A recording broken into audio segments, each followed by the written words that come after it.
A slap in the middle of a courtroom. 3 minutes of silence that turned into an earthquake that shook the city. But the person who got slapped wasn't a defendant. It was a member of Congress, a black woman, someone who dared to stand up to the system and say, "Enough." The story you're about to hear isn't just about justice being violated. It's about a relentless battle between one person and a deeply entrenched machine of power. Jasmine Crockett isn't a victim. She's a symbol, an embodiment of courage, of silence that's sharper than accusation, and of the belief that the system, however corrupt, can be shaken, if only someone dares to confront it. Join us on this journey, where every second is a battle of wits, a wound, a hope. And if this story touches you, subscribe. Because we don't tell stories to entertain, we tell stories to rekindle faith in the truth. The morning sun streamed through the tall glass windows of the Charleston County Courthouse, casting a soft glow on the marble floors, as if the city had never known a stain. Outside, the cobblestones were damp with morning dew. But inside courtroom 4, the air was thick with a strange feeling, as if everything was waiting for something to break. In the most unexpected place, a woman in a white shirt, no robe, no badge of honor, but who entered with an air that no one dared to underestimate. Her name was Alana Reddick, 47. Once a prominent civil rights lawyer in the American South, now a civil judge, and today the center of a commotion. There was no opening, no introduction. Only her footsteps echoed steadily on the stone floor, echoing in the silence of a room that had seen hundreds of trials, but never one like this. The room was full of people, lawyers, reporters, cops, notaries, even interns. But when Alana entered, a wave of silence swept across it as if a storm had just passed and everyone was holding their breath to keep from being swept away. She didn't look around. She didn't nod. Her eyes were fixed on the judge's chair at the front of the room, as if it were a wound that hadn't healed, or a symbol of something she had sacrificed too much to achieve. Across the courtroom, Logan Merritt, a veteran police officer who had been a witness in more than one trial, looked up at her. There was no respect in his eyes, no surprise, only cold contempt. He had seen hundreds of her women. Black, talkative, stubborn, and in the end, either fired or given up. What he didn't know was that Alana was used to being underestimated. From her days studying law in classrooms full of white men to courtrooms where she was called by the wrong name, even though she was standing at the podium. Her silence wasn't a sign of weakness, but of a lifetime of listening, waiting for the right moment. That moment came sooner than anyone expected. The slap came like a bolt from the blue. No warning, no threat, no impact. Just a dry, knife-like sound that froze the room. Logan Merritt, no one knew why, raised his hand and slapped Alana Reddick across the face. The slap physically was not enough to knock anyone down, but it carried the weight of history, culture, and power enough to shake an entire system. Alana's left cheek was red, but she did not fall. She did not bow her head. She did not cover her face. She stood tall as a statue. Her eyes, which had not left the person who had just slapped her, were bright, not with tears, but with a quiet rage. No one in the room moved. Some held their breath. A few cameras clicked involuntarily, but no one dared to look into the lens. All eyes were on two people, a white policeman whose hand was still shaking from the action, and a black woman whose eyes could burn the system. The humiliation was not just personal, it was a symbol. It was a statement. It was a deep cut into the memories of so many people who had been crushed by the system, women of color, who had been ignored in courtrooms, children arrested for petty offenses, and imprisoned for their entire youth. Men beaten to death for a broken taillight. And in that slap was all the contempt that power had for justice. But Alana was not burdened with her own pain. As her eyes scanned the audience, she saw young faces, eyes curious and bewildered interns. People just entering the legal profession. She knew they had seen it all, and that slap, that moment of standing firm in the face of humiliation, would become a lasting mental scar in their memories. A few older people in the audience closed their eyes, not in fear, but in memory. They had seen something similar or worse, but never anyone who stood up in the midst of humiliation with eyes that did not break. Alana said nothing. She turned and walked slowly to the court table. No one stopped her. No one dared to ask. She placed her hands on the edge of the table, dried blood from a previous trial that had not yet been wiped away, and sat down on the judge's bench, as if it were the only place she deserved to be. The room was still silent, but the silence had changed now. It was no longer awkward, but fearful. Everyone was beginning to understand this woman was not a victim. She was the trigger, and this trial no longer a formality. It had just turned into a war that the whole city would witness. Alana's eyes locked on Logan Merritt. She still said nothing, but he found himself trembling, not because she would fight back, but because he did not know what she would do. For the first time in his career, Logan felt like he had slapped someone who couldn't be beaten, and that in itself was the scariest thing. There was no immediate reaction. No screams, no calls for security, no pandemonium that usually follows an act of violence in the most solemn of places in the justice system. Instead, there was a silence so deep that every gulp sounded like a scream. Alana Reddick, the woman who had just been slapped by a white police officer, said nothing. She didn't push back her chair, slam her fist on the table, or call for a lawyer or security. She just sat there, eyes staring straight ahead, head held high, as if the slap had been a passing gust of wind, and that silence was the most powerful protest. Some initially thought she was afraid, but within seconds everyone understood there was no fear in those eyes, only absolute control. In a moment when anyone could have easily burst into anger or hurt, Alana chose the silence of cold steel. Logan's slap was more than a spontaneous act. It was the naked expression of a system accustomed to using force to impose, using oppression to hide the truth. But today, that weapon hit someone who was not easily subdued. Alana's silence in that moment became a mirror. Every person in the courtroom began to look at it. Reporters did not dare to press the shutter anymore. They realized that any sound was an insult to the atmosphere that had become sacred. A young lawyer raised his hand as if to say something, but then lowered it. He understood no words could compare to the weighty silence that Alana was expressing. Even Logan, who had just made the move, began to waver. He had no idea that the act that seemed to break the other person would turn the entire room to look at him.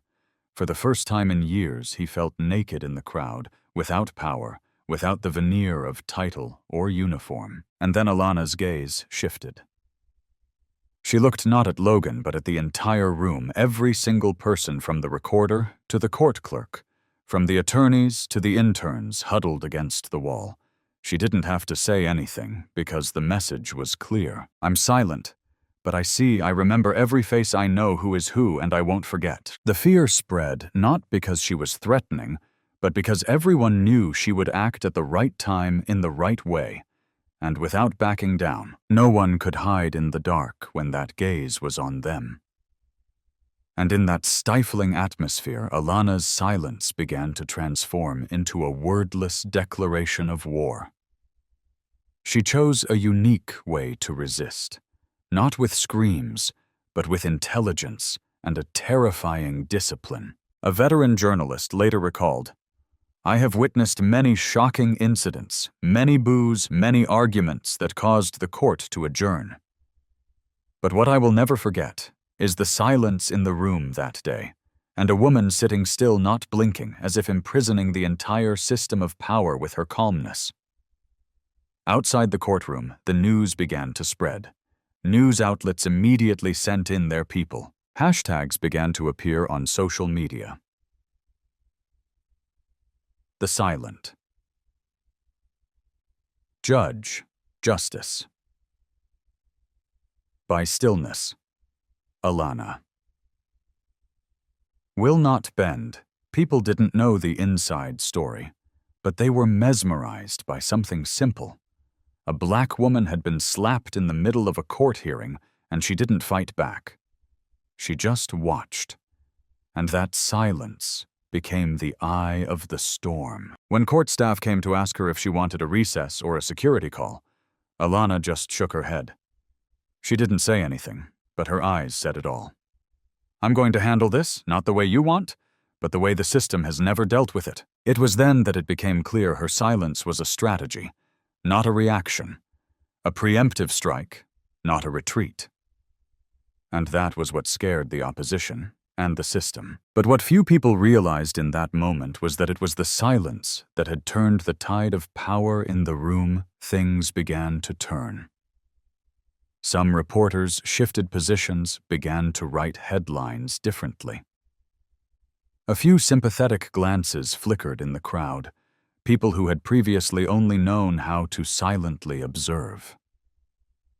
In Alana's calm, they found themselves people who had wanted to protest, but had not had the strength, who had been insulted, but could not speak up. A court interpreter, a small Asian woman, gently placed her hand on her chest as if to calm her pounding heart. She whispered to her colleague. She didn't say anything, but I felt the whole universe shaking. It was in that eerie silence that a new community was being born. A community that didn't need shouting, didn't need banners. Just one person, standing firm, silent, unyielding, and others would begin to stand up too. When Alana Reddick finally stood, no one dared to breathe. Not because she was the most powerful person in the room, but because she was the only one who was not afraid of power. The light from the window angled her face, the cold light reflecting off her fearless eyes. She was no longer sitting still. She was walking forward, slowly, proudly, and majestically. With each step she took, the old wooden floorboards echoed like drums demanding justice. And across from her, Logan Merritt, the officer who had been the right hand of order, was slowly losing his bearings. He stood naked in the crowd, his confidence gone, the armor of his title. Veteran cop gone. Logan watched Alana approach, and in that moment, for the first time, he felt not the one in control, but the one awaiting judgment. Do you know what you've done? The question was delivered in a low, clear voice, but not harshly. There was no shout, no insult, but it shook the courtroom as if it had just heard a death sentence. Logan did not answer. He looked around as if for help, but every gaze was averted. No one could stand by him anymore. That slap, which had seemed like a sign of power, now became a symbol of moral failure. Alana did not wait for an answer. She continued. Do you think because I am not wearing a judge's robe you can treat me as worthless? Do you think because I am a black woman you can raise your hand and not be questioned? Well, I tell you, no title is big enough to cover up a crime. Her voice did not change, but each word was like a nail hammered into the courtroom floor. No one dared to speak. No one dared to move. A journalist wrote until the tip of his pen broke, but he did not stop. This was when the truth was brought to light in an unexpected form. A form of pain compressed into steely reason. Alana did not speak for long. But every sentence she spoke was a cut into the mask of the system that had protected people like Logan for so many years. No one laughed anymore. No one dared to joke anymore. No one took this personally. From that moment on, everyone understood this was a public case against the abuse of power. A third-year law student who had hoped to one day work with people like Logan turned away slightly. He felt ashamed. Not just for Logan, but for the system he had believed in so completely. This event was more than an occupational accident.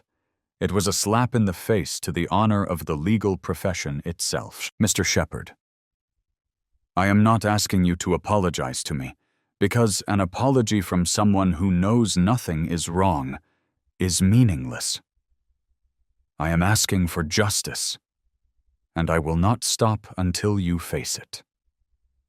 The silence that followed was the silence of truth. There were no more excuses. There was no room for baseless defenders. Alana, with all her pain and reason, had turned herself into a living indictment of the system, and what shocked everyone was that she didn't need to scream, didn't need to bang on the table. She just stood, looked, and spoke. In the hallway outside, the media began to jostle. The live stream was shared at a dizzying pace. One Twitter account commented, "A woman just destroyed an entire system with her eyes." Another wrote, "It's not power that creates dignity. It's courage in the face of power that makes history." When Alana turned to leave the center, she didn't walk quickly, but each step she took was like a knife cutting through the fabric of lies that the system had once worn. And in that moment, those who had suffered silently began whispering to each other, hope. Maybe this time would be different. Maybe this wasn't just a trial. It was the birth of a new era, one where truth would no longer be stifled by uniforms or medals. And then something strange happened. A middle-aged man, a file clerk, stood up in the crowd and nodded. No one knew his name. He didn't say anything all morning, but that nod like a silent confirmation. I saw, and I am no longer silent. Then a young legal clerk, who had remained neutral in similar cases, pulled a red pen from her pocket and wrote on the desk, "We can change." The action was small, but in that silent room, it rang like a bell. Each gesture was a heartbeat that was beginning to awaken. Outside the court, a group of students carrying banners stood silently. They didn't shout, they didn't push, but their eyes followed Alana's every step, as if they were watching a lone army marching across the desert of power. They knew that from today, indifference was no longer an option. Logan Shepard stood there. He was no longer the man in control. Things had gotten out of hand. He looked around one last time, searching for a sympathetic look. But all he saw were dozens of people learning to look at the truth. There was no room for evasion. Alana said no more. But no one needed to. What she left behind was not a conclusion. It was a warning. A cut that didn't draw blood, but made the system shudder. That night, in her old office, where dusty bookshelves were lined with forgotten court cases, Alana Reddick sat alone. The dim desk lamp illuminated her pensive face, and for the first time in years, she wasn't reading the law. She was reading her own memories. In the silence, images from her past emerged like familiar ghosts. Memories of her first time in law school emerged. A young black student standing in the halls of a prestigious university ignored every time she spoke. Not because she wasn't sharp enough, because she wasn't like them. She recalled her first cases where she defended the people no one else wanted to defend: the abused single mother, the black boy framed by the police, the worker fired for reporting on her boss, and she won. But the victory was never acknowledged because Alana didn't fit the model of the winner the system expected. She remembered clearly the first time she confronted a corrupt police officer. She brought evidence to court, full, detailed, irrefutable. But the records mysteriously disappeared. The witnesses refused to come forward, and in the meantime, she received an anonymous call. "Stop if you want your career." No one knew that Alana cried that night. Not because she was afraid, but because she realized the most terrifying truth: justice wasn't just being perverted. It was being turned into a commodity to be traded. But she didn't back down. She continued more quietly, more strategically. Until today, when everything exploded and there was no avoiding it. Remembering Logan Shepard's slap, she didn't feel angry. She saw the system for what it was when it couldn't talk to someone like her. It chose violence, and when violence didn't break her, it grew afraid. The phone rang, interrupting her thoughts. On the screen was the number of a young lawyer from the legal support group. Sister Alana, tomorrow morning, the media will be in court. They will ask you to speak. I know you don't like noise, but maybe this time we need to speak up. Alana looked at the screen for a long time. She understood that silence is sometimes a weapon. But at this moment, the truth needed a voice. A voice that had been stifled, now it would ring out because hundreds of people could not speak for themselves. She picked up the phone and answered, her voice calm. See them at 9 a.m. I will speak. Not for me, but for justice that has been silenced for too long. She hung up and stood up. The wind outside the window was cold, but she didn't close the door. Her eyes burned with the fire of a woman who knew the coming battle. Wasn't about winning. It was about waking up. After turning off this recorder, Alana didn't rush to edit. She stood up and walked over to the old wooden cabinet in the corner. Each drawer was filled with files from cases she'd worked on, both glorious victories and bitter defeats. She pulled out a yellowed file, the edges worn by time. It was the file from that year's case, the one that nearly cost her her first job as a district attorney. A case she'd spent 6 months investigating, and there was only one final step left to bring the truth to light. But then the key witness withdrew. The evidence was mysteriously lost, and her superior, a white man with a reputation for being a law professor, told her, gently.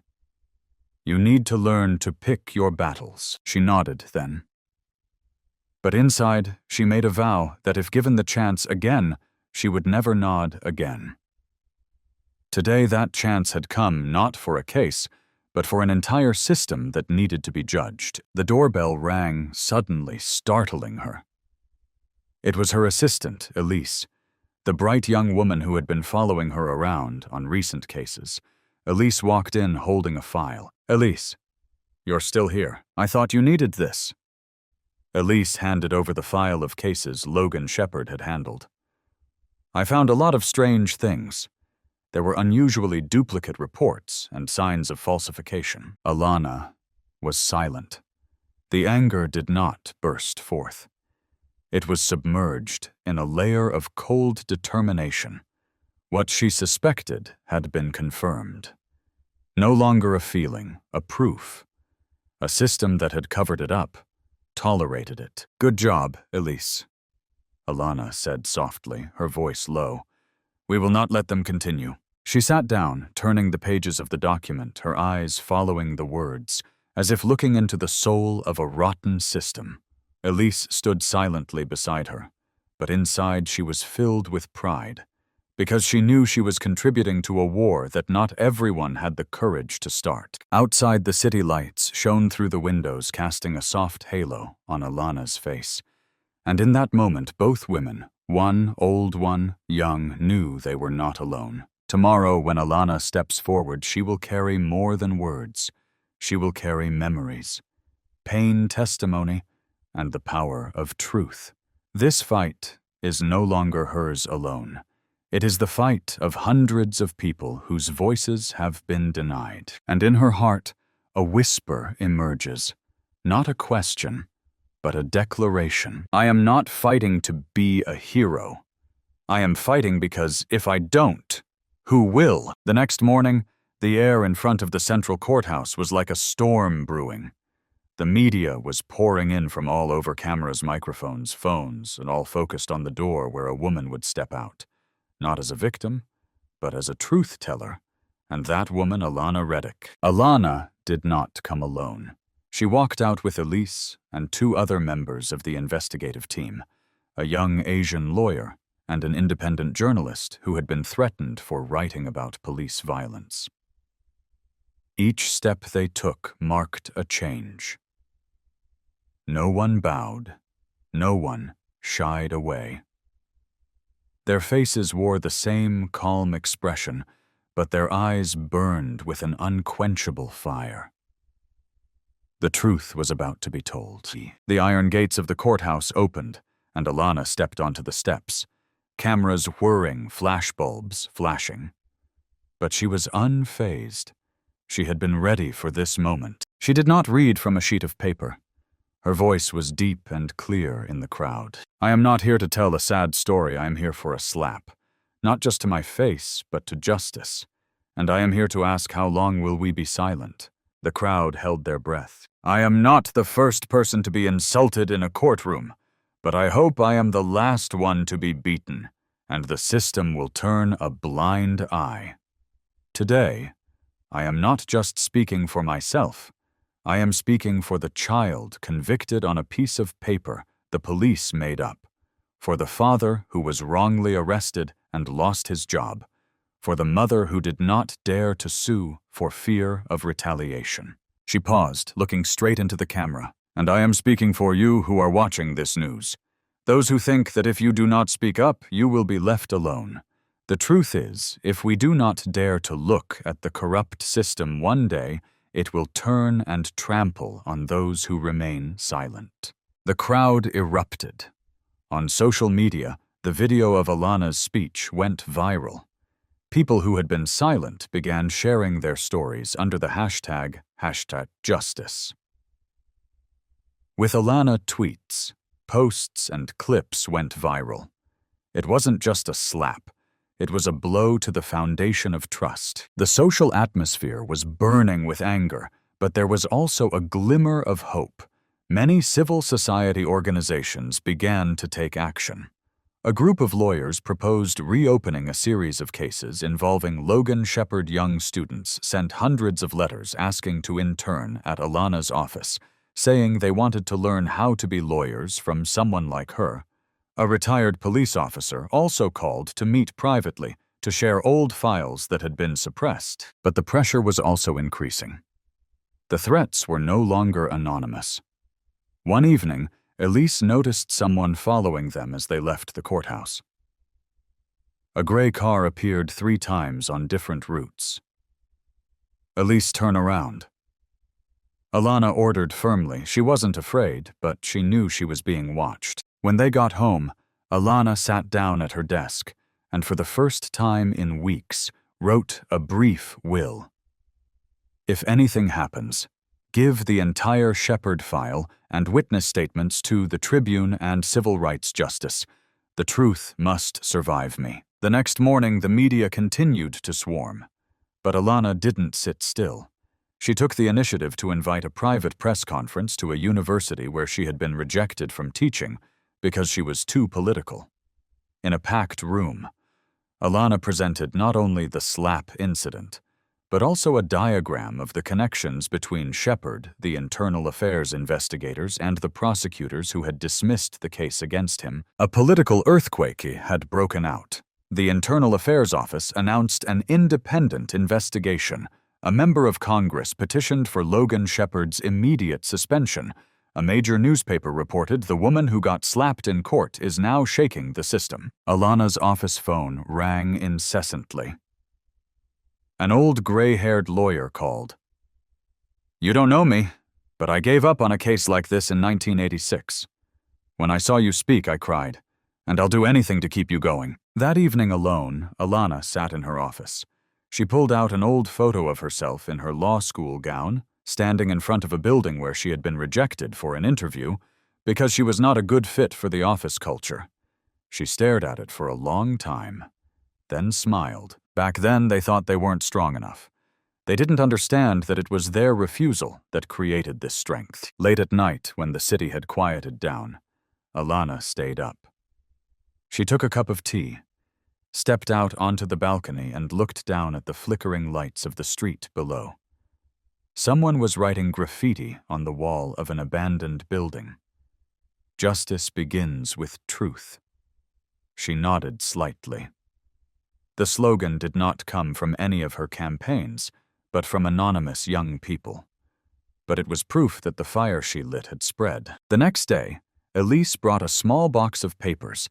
Inside were hundreds of handwritten letters from students, even from elderly people in nursing homes. One old woman wrote, "I am 82 years old. I have witnessed many injustices and kept silent because I thought I was too small. But after your speech, I know it is never too late to stand up for justice." Alana sat reading each letter, her eyes red. She did not know how far she would go in this fight, but she knew she was no longer alone, and she thought to herself, "If I go down, they will go down." At that moment, Elise walked in, holding a photo that had just arrived from an anonymous source. It was a picture of a closed-door meeting between 3 high-ranking officials in the city's police department. On the table was the Shepherd case file. In the dim corner of the photo was a sentence highlighted in red. "She must go down before she takes the others." Needless to say, they both knew what was going on. This was no longer about an abusive cop. It was a fight against an entire system of power that was trying to cover up its own sins. And now, Alana was no longer just a character in a newspaper article. She had become a symbol of a new revolution in justice. After the shocking speech, after the flashbulbs and thunderous applause, Alana Reddick entered another reality. A reality where evil never sleeps. A reality where every step, every voice of justice can become the spark that ignites the life of the person who stands up. That night, the law office where Alana works was broken into. Nothing was taken. Only an envelope left on her desk, unmarked, unsent. Inside was an old photo, Alana and her dead husband, standing in front of the hospital, where he had been denied treatment for insurance reasons. Attached to it was a short note, handwritten, "Be quiet before you lose another person." Elise saw her mother clutch the photo, and her hands trembled. Not from fear, but from anger. Anger because the system not only abused people's bodies, but also knew how to dig up old pain to suffocate the spirit. "They thought I would be scared. They were wrong," Alana said, her voice as deep as metal against stone. She stared at the photo, as if revisiting the silent vow she'd made at her bedside, that no one else would die in silence. The next morning, Elise arrived at the office first. She found the server compromised. Important files had been deleted, including Alana's own notes on the Logan Shepherd investigation. But instead of despairing, Elise quickly retrieved the encrypted backup they'd prepared. "They think we're being careless." "No, I predicted this," Elise whispered. And then, like a quiet storm, the reputation-destroying campaign began. Rumors of Alana's dark ties to anti-government groups began to spread on anonymous forums. Tabloids began to circulate, questioning her political motives and mental instability. A major newspaper even published a doctored photo of her, making her look like she was smiling as she left the scene of the slap, a deliberate attempt to twist the image of justice into a mockery. Alana didn't react immediately. She knew that speaking out now would only make her fall into a trap. Instead, she and Elise quietly investigated the source of the articles. They discovered a media company that had been receiving hidden funding from the local police organization through a complex chain of shell companies. Each trail pointed to the same center of power. Deputy Chief Glenn Marston, a notorious internal censor who had no mercy for anyone who threatened the honor of the department. Alana knew that this was not just a time for evidence, but for strategy. She quietly arranged a secret meeting with a former internal affairs investigator, a man who Marston had fired for defying direction. The meeting took place in a rundown cafe where the security cameras were broken and the staff were immigrants unaccustomed to giving interviews. "I know you're doing the right thing, but if you want to survive, you have to go all out at once. Don't give them time to fight back," the former investigator said, handing her a hard drive containing internal recordings, snippets of conversations between Marston Shepherd and a district judge discussing how to clean up the evidence. Back in her office, Alana opened the files, her heart pounding loudly. In one recording, Shepard's voice was cold. "She could bring down the whole system if she doesn't get it right soon." Another voice chuckled. "I told you a car accident is the quickest way." Elise heard that her face pale, but Alana just nodded. "Good, now we have what we need." But it's not enough. We need to make the public see that it's not just me, but many others who are at risk. This isn't just personal. She decided to send an excerpt of the recording to an independent journalist who had been suspended for writing about police corruption. She immediately agreed to a major interview hosted live on the platform with lawyers and human rights activists in attendance. The broadcast lasted more than 2 hours and attracted more than 3 million views in just one day. The hashtag #UsHerJusticeShield began to spread, with thousands of people resharing the conversations, analyzing the intimidation tactics, and calling for an independent oversight board for the local judiciary. Marston was furious. Inside the system, his former supporters began to withdraw. Some prosecutors quietly sent documents to Alana's team. A young officer who had just arrived said in an anonymous email that there was a blacklist of people Marston had promised to disappear. Amid the chaos, Alana remained remarkably calm. One night, Elise asked, "Why don't you panic even when our lives are threatened?" Alana looked at her, her eyes as calm as a lake. "Because if I'm afraid, who won't be afraid? If I fall, who will stand up?" Elise. Sometimes calmness doesn't come from not being afraid. It comes from knowing that fear can't stop you anymore. That sentence seemed to touch something deep in Elise's soul. She was no longer an assistant. She had become a firebrand. And she knew that this battle would not stop at an article or a trial. It was a silent revolution. Every day spiraling into the heart of a system that once thought itself inviolable. Elise began to notice strange looks on her way to work. An unfamiliar car parked near her house for 3 days in a row with no license plate in front, unanswered calls, soft breathing on the phone in the middle of the night. She told Alana about it. She wasn't surprised. She just said, "They're testing you, don't let them win." But no one expected the next blow from within. A former employee of Alana's, Marcus, who she had helped with a human rights case, suddenly appeared on television, accusing her of fabricating the case, saying that the recording may have been edited. The media picked up the headlines immediately. The hashtag #FakeJustice began to appear. Elise was furious, but Alana was thoughtful. "Marcus owes me his entire career. I don't believe he just betrayed me. There's someone behind it." They dug deeper and discovered that Marcus had just received a loan from a bank run by Marston's relatives. The loan was forgiven just days before he appeared on television. Alana was bitter. They didn't just buy money, they bought gratitude. Elise didn't come home that night. She stayed in the office, sitting next to Alana, the two of them in silence. In that silence, there was an unspoken oath. No matter how many people turned their backs on them, they would not stop. The next morning, when Alana walked into the courtroom, something strange happened. The legal staff, the scribes, the guards, the ones who had turned away when she passed, stood up. They didn't say a word, but their eyes said it all. One of them, the gray-haired old secretary who had been threatened with early retirement, quietly placed a piece of paper on her desk. "Go ahead. We saw it all." That moment, small, silent, was to Alana the most powerful blow. The system wasn't completely dead. Justice still has seeds, and if they persevere, it will rise. In the days after Marcus's betrayal and the public's split, Alana kept a low profile. The mainstream media turned to secondary sources, even rehashing old stories. But in the shadows, she and Elise quietly orchestrated their biggest move yet. A public trial, not just of Boone, but of Marston's entire string of systemic violations. They filed a request for a special hearing with the Federal Judicial Council.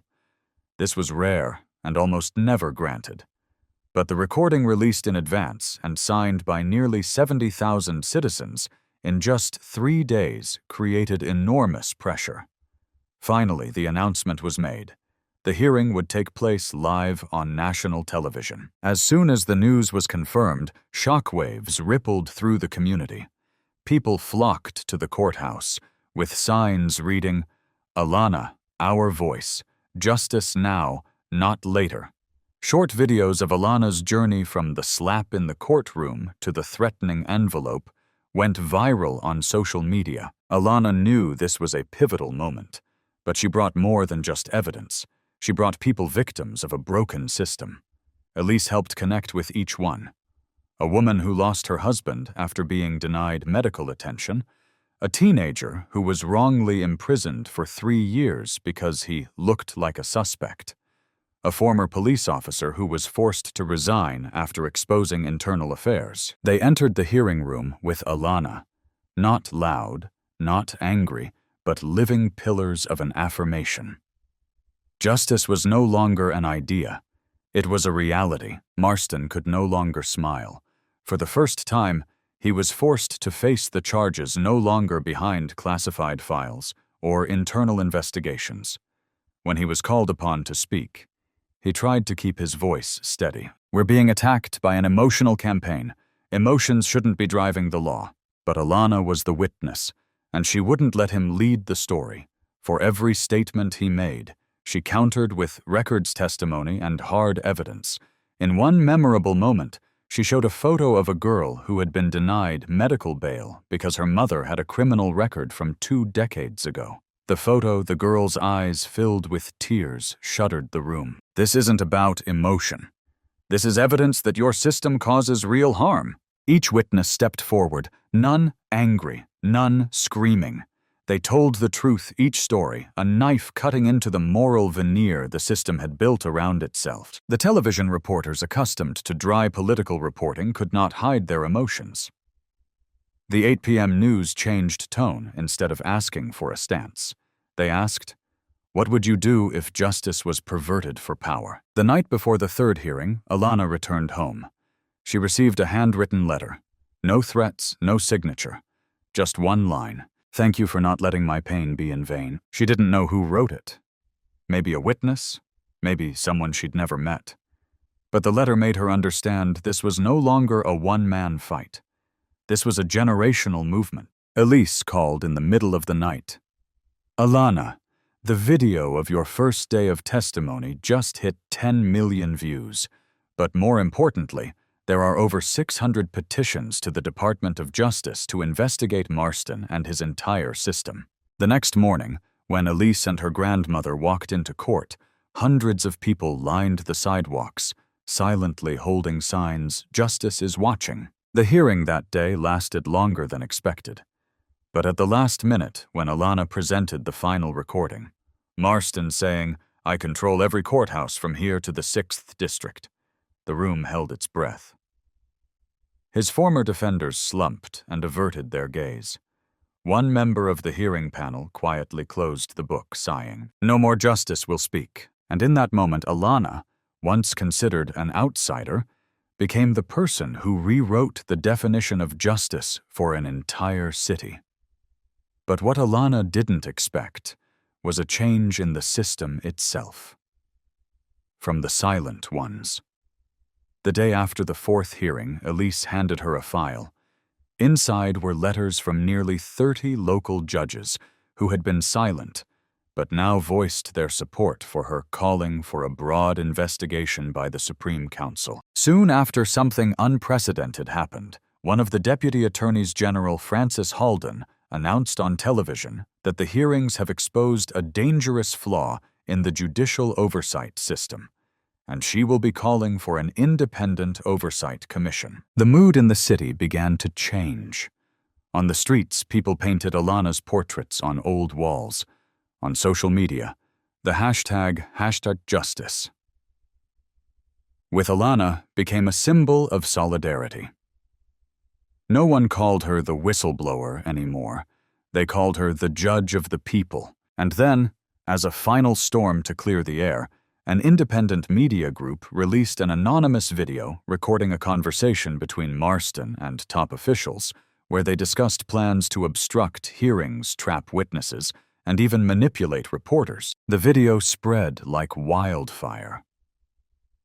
Newspapers that had been reluctant to report it fully began to report it. People who had been reluctant spoke out. A state senator announced that he would hold an emergency session to suspend Marston. In those chaotic hours, Alana did not gloat. She stood quietly on the balcony of her office, looking out at the city lights. She knew a battle was being won, but a bigger battle lay ahead.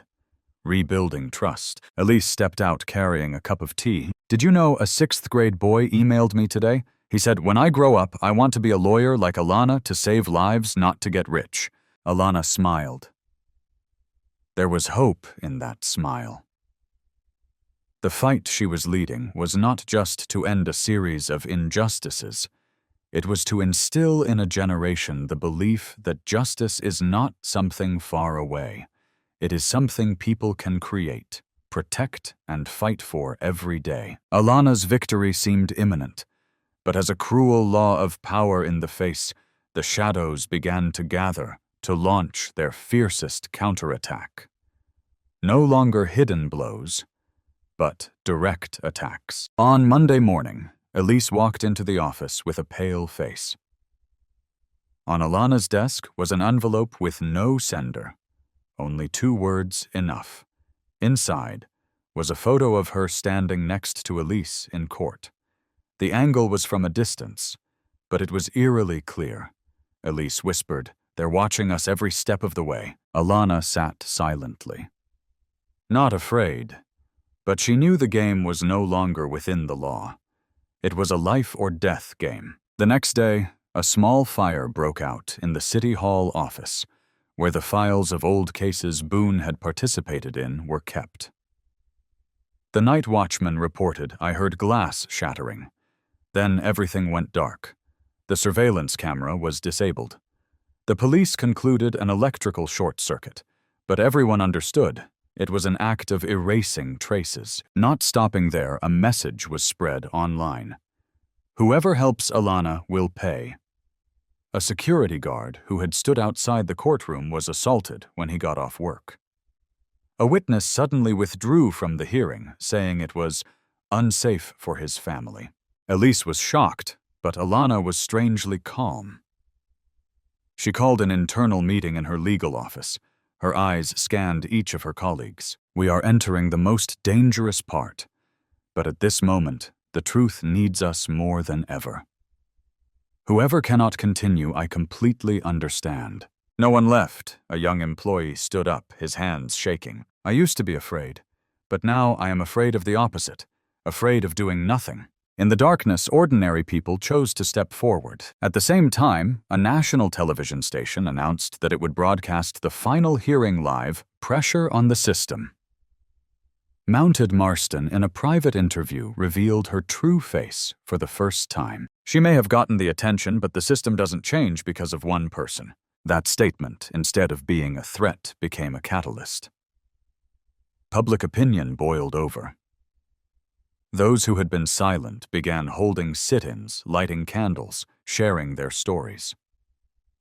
A movement called Light the Truth was born. On the day of the final hearing, thousands gathered outside the courthouse. No protests, no violence, just silence and candles. The sea of light stretched out as a reminder, justice is at stake, and we will not back down. Inside, Alana took this podium. She was wearing the black, silver-embroidered gown her mother had worn to receive her law degree. Not for decoration, just to remind herself she wasn't alone. During the 3-hour hearing, she didn't raise her voice. She simply recounted each piece of evidence, each witness's story. Each sentence, like an arrow, shot straight into Marston's defensive psychology. At the end, Elise showed a short video, recording the moment Alana was slapped in the middle of the courtroom. That image combined with the testimony created an undeniable power. The whole room held its breath. A judge turned to Marston. "Do you have anything to say?" Marston was silent, But that silence, for the first time, was no longer power. It was a sign of a crumbling empire. Outside, Elise ran to the balcony. She turned on the live stream, and hundreds of thousands of people from all over heard the voice that rang out from the courtroom. After the hearing, we recommend criminal charges be filed against Marston and all those involved. The court agrees. Alana did not cry. But her eyes, brighter than ever. In that moment, no one saw a middle-aged woman who had been beaten down. They saw a warrior. After the hearing, as the court entered its deliberations, the atmosphere outside did not cool. Universities began to teach Alana's case as a vivid example of power struggles and the rise of personal justice. In the days leading up to the official verdict, Alana was invited to speak at a conference on legal reform. She declined. "I didn't come to be honored. I came to do my job, and justice is not yet done." But Alana's silence only added to the public's admiration. On social forums, thousands of people shared her portrait with the caption, "We don't need heroes, we need people who stand up." Meanwhile, Marston tried to meet with the remaining officials to salvage the situation. Some were swayed, but most began to distance themselves from him. Because the name Alana, now no longer a source of fear in the political backroom, was the wave of public opinion outside. On the evening of the third day after the hearing, Elise received an anonymous call. The voice whispered, "They're going to try one last time. Let Alana be careful." The next morning, Alana's car was deliberately dented from behind by a stranger. The driver quickly left the scene. Elise saw the cold eyes of a man crossing the street meet hers, and then disappear into the crowd. She shivered, but Alana, after considering the situation, just smiled. When the wicked begin to slip, that's when justice is closer. That night, she sat down to write a petition to the Constitutional Court, demanding a full investigation of high-ranking figures who had interfered with the judicial system. Elise walked in. "Do you think they'll listen to you after all this?"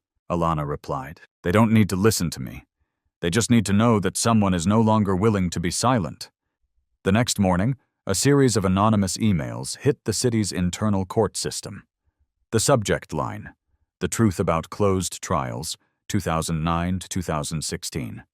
The contents were a file containing 27 encrypted files, each related to cases Alana had suspected were being tampered with by Marston's powerful hand. No explanation. No source. Elise and her forensic team worked through the night to unlock the files.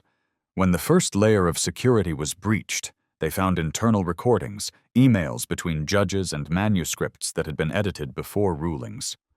All pointed to a painful truth.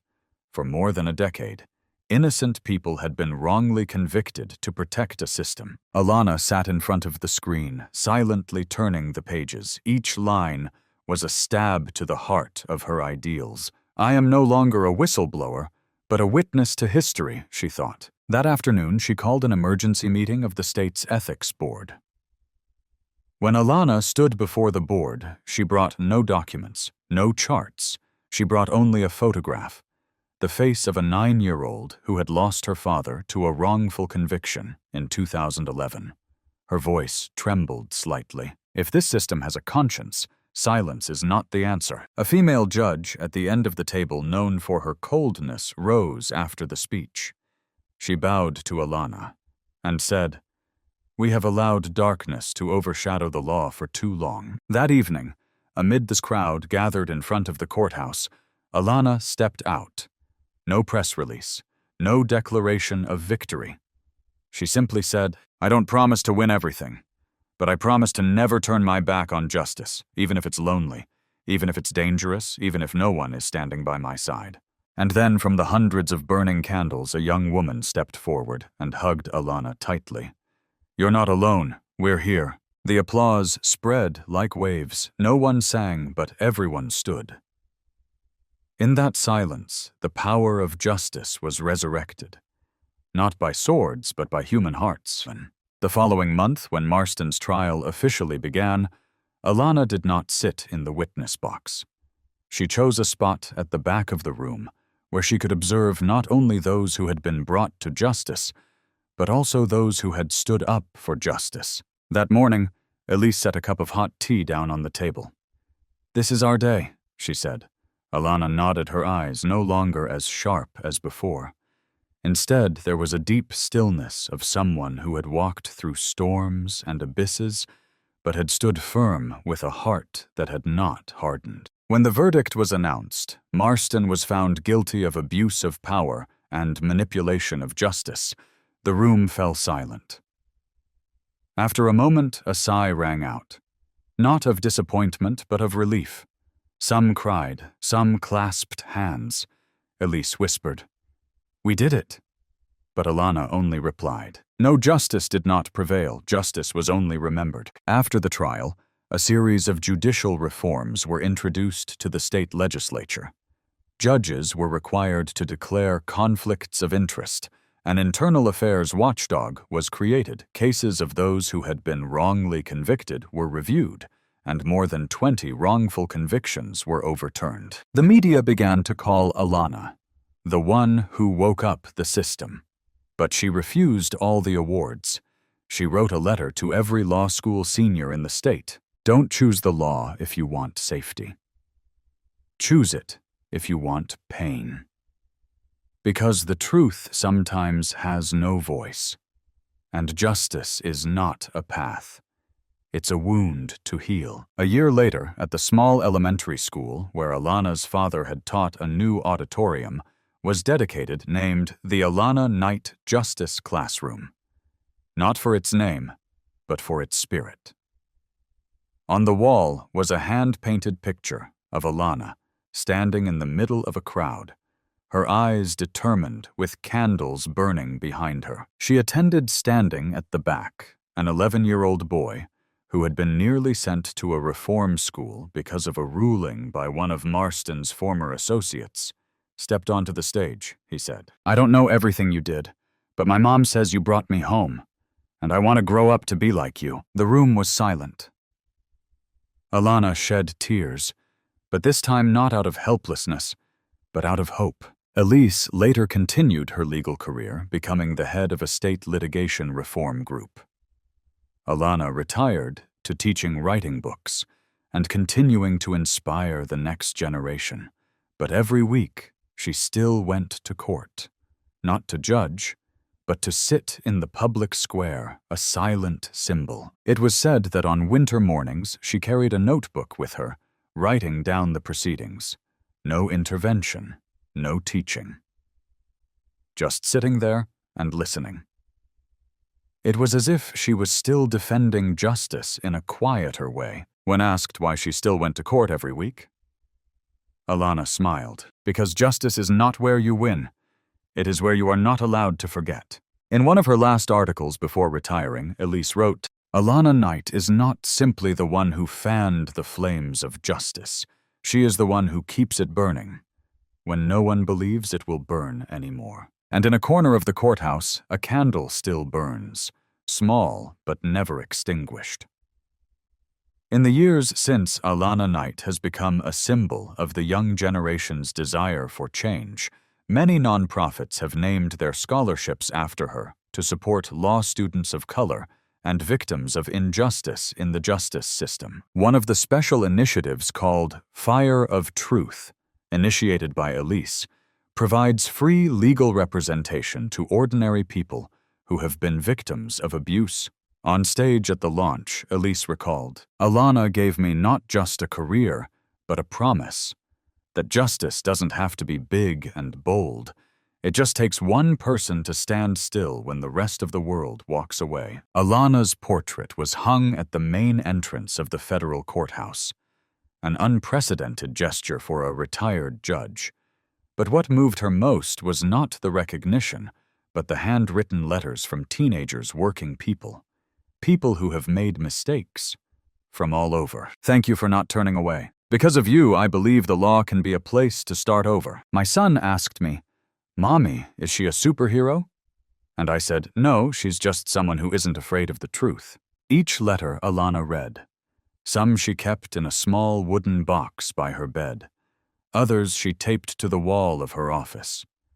A reminder that no matter how small a candle, if there was enough wind, it could light up a city. On the 10th anniversary of the historic trial, a memorial service was held on the city's Central Avenue, where a small stone plaque was placed that read, "For Alana Knight, who never shut up in the dark." On the dais, Elise stood beside dozens of young lawyers who had been Alana's students.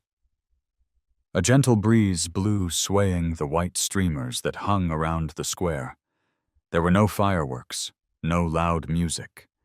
There was just a long moment, where everyone stood in silence, a minute of silence for a life without compromise. And in that moment, someone turned on an old tape recorder, on which Alana's final speech in a classroom had been recorded. If one day you stand before a wrong and feel too small to change it, remember the light does not need the darkness's permission to shine. You have just heard a story that is not a novel. It is not a work of fiction. It is a mirror reflecting the naked reality of life, where justice is often not in the hands of the fair, but is manipulated by those with power and status. A slap in the courtroom, seemingly just a spontaneous action, but it is the moment that exposes the corruption of an entire system. Alana Knight, a woman of color, a retired judge, could have chosen silence, chosen safety, chosen to retreat. But she did not. She stood up, and with a slap, she made the entire system tremble. Do you feel outraged?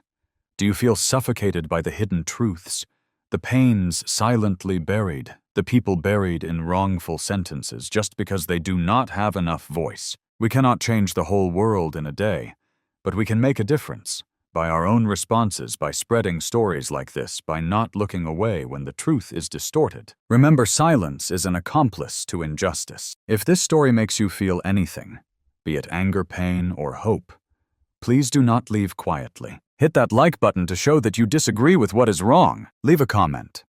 What do you think of Alana Knight's journey? Have you ever witnessed an injustice that warrants a voice? And don't forget to subscribe, so we can continue to bring you real stories, battles for justice, people standing up silently even when they know they are alone. We don't make content to entertain. We tell stories to shine light where there is only darkness. Because one person who stands up can move a generation. And you, if you're reading this, are probably that person.